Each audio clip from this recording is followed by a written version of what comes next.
Hey everyone, welcome back to another episode of the Stormfront. Today is Monday, September 23rd, 2024.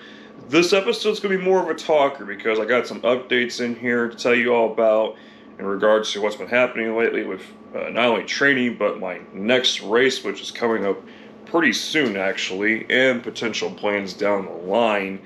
Can't explain much about the future still, but things are probably going to be changing, honestly, and it might take me a while to discuss about that because I'm in early workings of things and I really can't reveal much, especially when you don't have much of a plan lined up yet, or should I say outlined at this time. But yeah, it's nice to actually wake up, I will say, to cloudy skies once again, just like yesterday. Side note, it's been real dry here in Indiana, so I'm glad it finally freaking rained a little bit. More is on the way. I'll talk a little bit about the weather as well, especially in regards to this upcoming race, because we do have a little bit of rain coming, especially into tomorrow. So we need all that we can get. We were pretty dry there for the last couple of weeks. Of course, we're in a hat right now as I record this in the morning. Usually I do this with all my videos if I start recording in the morning because, well, hair gets kind of messy, of course, when I wake up, and it's getting kind of long, actually, so need a haircut? Not gonna lie, need a haircut, but it's all good. It's all good. Let's go ahead and get things rolling, and let's talk about this next race. What is it about? What's the distance?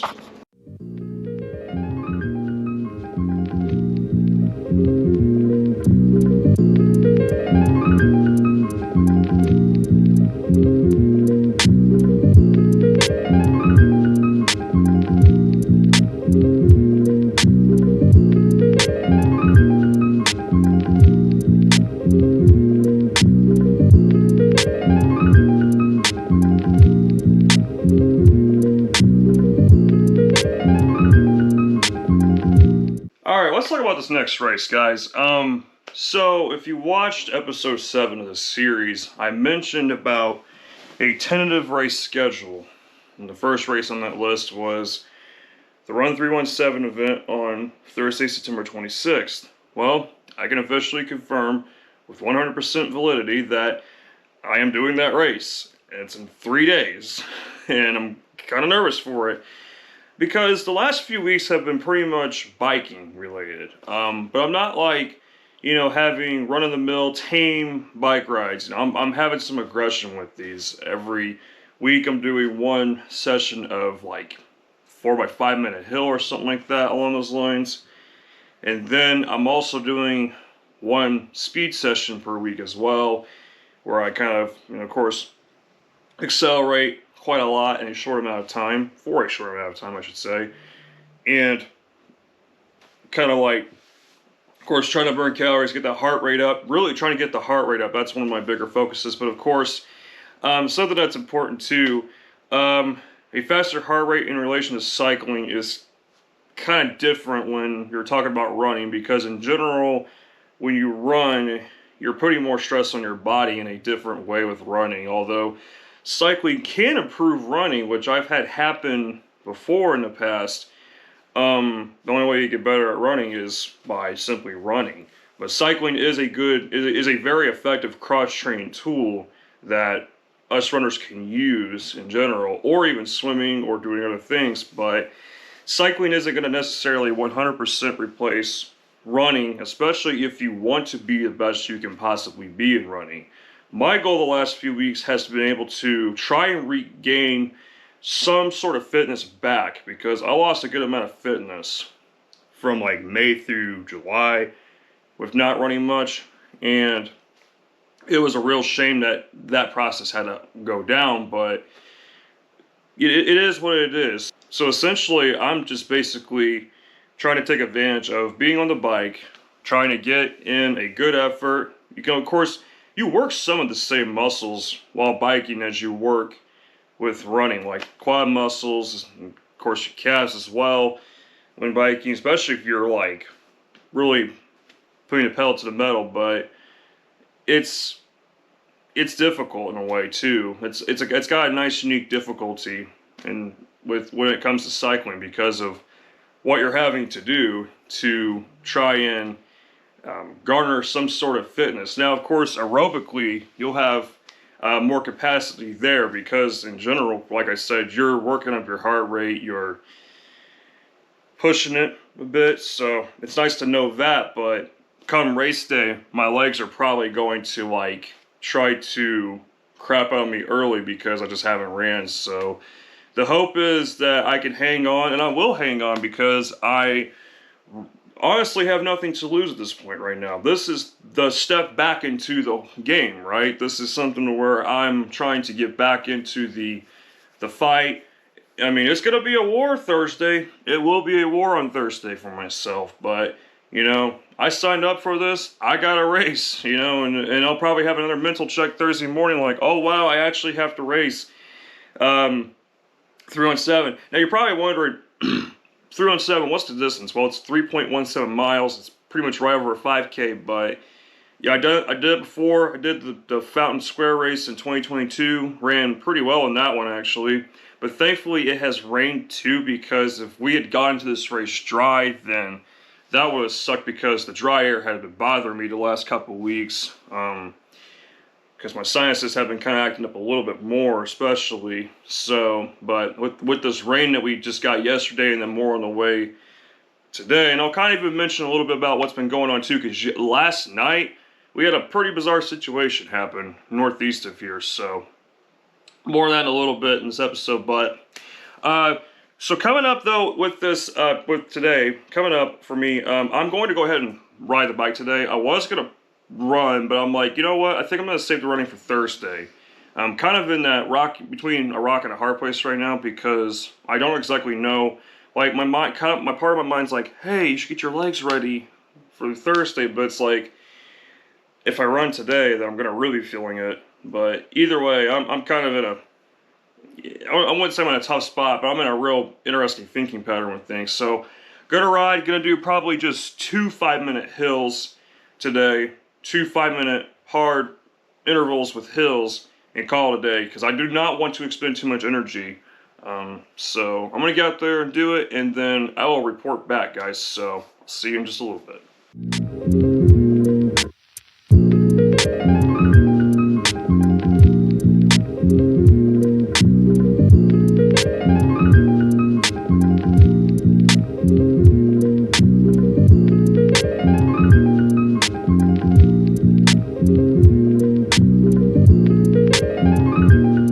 Alright, I just wrapped up the bike ride. Like I said earlier, I was planning on keeping it short and simple, and that's exactly what I did. I did just 2 5-minute hill sessions. Usually I'll do 4 by 5 minutes, but I did 2 of those, and then about half of a third one. No need to overdo it, of course, with being just a few short days out from the race. Couldn't tell one of 2 things. I'm gonna have to figure it out, but I think I kind of have already figured it out. Either my gear shift's kind of messed up, or my legs have gotten more accustomed to pedaling faster, easier. I'm gonna take a guess it's both, honestly, because, well, I mean, it would make sense for the latter, especially since I've been biking for the last 6 to 7 weeks, and my pedal efficiency should have improved at least a little bit over time, but also, because when I'm in the 6th gear, usually I keep my bike in the same gear. I was changing it a little bit last Wednesday because of a sprint workout I was doing, like a bike sprint workout I was doing to pedal easier, faster, easier. And yeah, I don't know. I had it in 5th gear today for a little bit, then I switched to the 6th gear, but it felt like it was still in the 5th gear. I don't know, because of how much easier I was pedaling. Not sure about it. Hopefully the gear shift isn't too messed up, but I mean, it's not like the ride was dangerous. I mean, I was riding safely with the bike, so it's all good. Yeah, no, the session went well. Felt pretty good in the hills. Hills are always tough on the bike. Could tell during the warm-up that I felt a little bit off, but it just happens like that sometimes. But yeah, let's go ahead and get straight to lunch and then to work, and then I'll kind of wrap things up with a little bit more talking with future a little bit and other things. So let's keep rolling.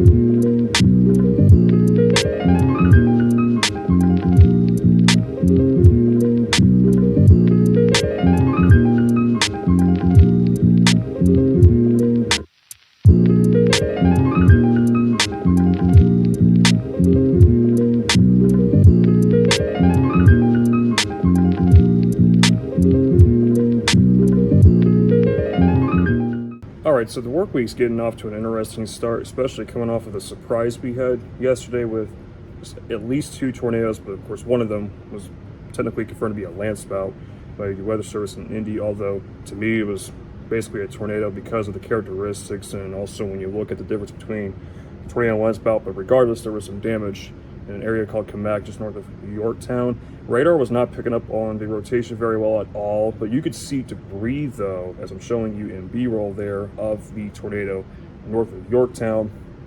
There was a second tornado basically within the city limits of Portland and central Jay County. They actually had a EF2 back on November 5th, 2017. I actually chased that day, and we were thinking about going to Jay County to chase, but we ended up diverting southwest, of course, and we missed that tornado. But either which way, Jay County High School took some damage from the tornado itself. You can clearly see better area of rotation on there with even more debris showing up, so that was definitely not a good sight to see on radar. But I would say, especially with the storm by Muncie, one reason why it was hard to see the rotation itself probably was, well, the radar beam is kind of shooting up a bit by this point, because a radar beam goes aloft. It doesn't like travel along the surface. A radar beam shoots a piece of energy aloft, and you know, we look higher up into thunderstorms when you're talking say up closer to Muncie, because you know, you think about like a ring, for instance. It expands out like a ring, the energy does, and the farther out you go away from radar, the higher up you're looking in a thunderstorm. And of course the tornado obviously happens near the ground, at the ground level basically, so you're not getting quite a good reading at the surface. So and also too, these cells in general were mainly low topped from what I noticed as well, so definitely a very interesting case study that I'm going to dive more into, hopefully over time, try and dive more into, I should say, and kind of note down in general, because we had barely just enough ingredients for like these quick spin-ups in general yesterday, so just barely enough unstable air, favorable wind direction, speed aloft with height. Yeah, kind of a surprise though. Definitely one of the more bizarre things I've seen in Indiana in quite some time, maybe ever in my life. But severe threat tomorrow. There is all hazards on the table, and we'll see how it goes. But let's continue to work. Steady rain at times tonight with some pockets of heavier showers as lows fall into the mid-60s. Tuesday active with scattered showers and thunderstorms. There is a low risk for severe weather with damaging wind the primary concern. Highs in the mid-70s. I'm Wish TV Storm Track 8 meteorologist Stephen Deanna for 93 WIBC. That's perfect.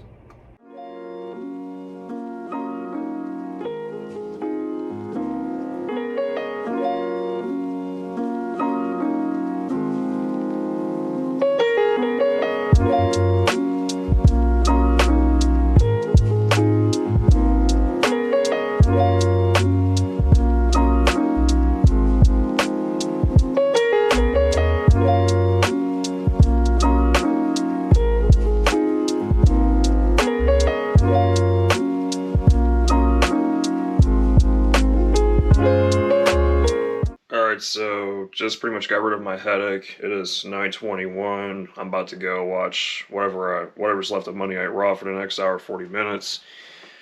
Might get a snack as well later, and talk to you guys just a little bit more about things, and stretch one more time before I head to bed for tonight.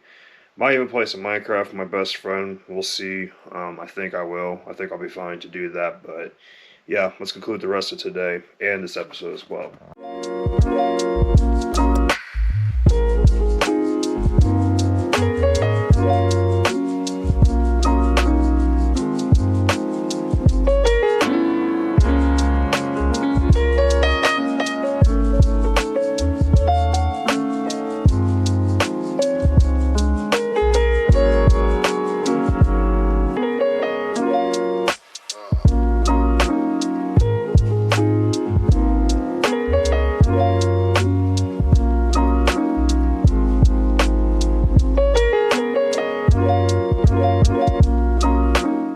Alright guys, so pretty much getting towards the end of the night here. I'm playing Minecraft here with my best friend, aka my brother from another mother, who's up in Colorado, rocking the Weather Nation. Fun fact there. But yeah, I will say one tidbit about me is especially like the night before, like a covering, like having to cover a potential severe threat, or just in general of like winding down the night. Um, I usually will play a video game. Helps one de-stress and two just kind of get out of reality for a bit, because with how things are changing right now and trying to figure things out in life, it's like sometimes you just kind of have to pull away from the world and just kind of get out of reality for a little bit and just enjoy yourself. It was good to catch the back half of Monday Night Raw. Even my dad got to watch it with me, which was fun. It's gonna be great to have my dad's support on Thursday for the race. Um, that's gonna be a tough one though. As I mentioned earlier, the forecast will be important for the race, but with the rain coming in overall, it should be beneficial, especially since we won't have to worry about dry air being much of an issue really, since we have had some rain, so that's actually good in general. But yeah, just been, like I said, I've been biking a bit. Hopefully soon the running aspect will come back into fruition. I've been doing different stretches in general. What I figured out is I believe it's my sural nerve that has been affected this whole time, um, which is nice to be able to kind of like pinpoint it. And I think it lines up with that, with like the pain I had in the past in general. So just doing those stretches you saw earlier and the movements of my foot, kind of like doing nerve gliding stuff as well, trying to alleviate things, which yeah, just trying to make it happen. Thursday's going to be a tough one. Of course, I will have the next episode revolve around that with a recap in general. But, yep, other than that, just trying to work hard in life, trying to figure out potential next moves as well. Like I said earlier, I really can't explain much right now with things on how I'm going to be handling things, because, I'm working on it right now.